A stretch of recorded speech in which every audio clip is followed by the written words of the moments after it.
નમસ્તે મિત્રો, આજે આપણે બનાવીશું ઇન્સ્ટન્ટ અથાણું। આમાં આપણે લઈશું ગાજર, મરચાં, હળદર અને કેરી। આ 4 વસ્તુને આપણે આવી રીતે કટ કરી લઈશું।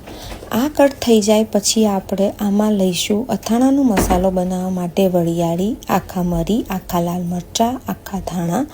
આ 4 વસ્તુને આપણે સારી રીતે શેકી લઈશું। આ સારી રીતે શેકાઈ જાય પછી આપણે એને ક્રશ કરી લઈશું। એને ક્રશ કર્યા પછી આપણે આ જે કટ કર્યું છે તેમાં આપણે ધીમે ધીમે એને નાખી દઈશું બધું જ મિશ્રણ। આ મિશ્રણ એડ કરતા જઈશું અને આપણે એને મિક્સ કરતા જઈશું।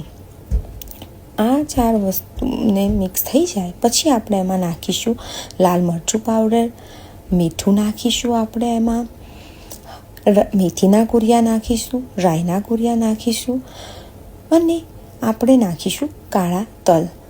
આ બધું મિશ્રણ આપણે સારી રીતે એડ કરીને પછી આપણે એક પેનમાં સરસિયાનું તેલ ગરમ મૂકીશું।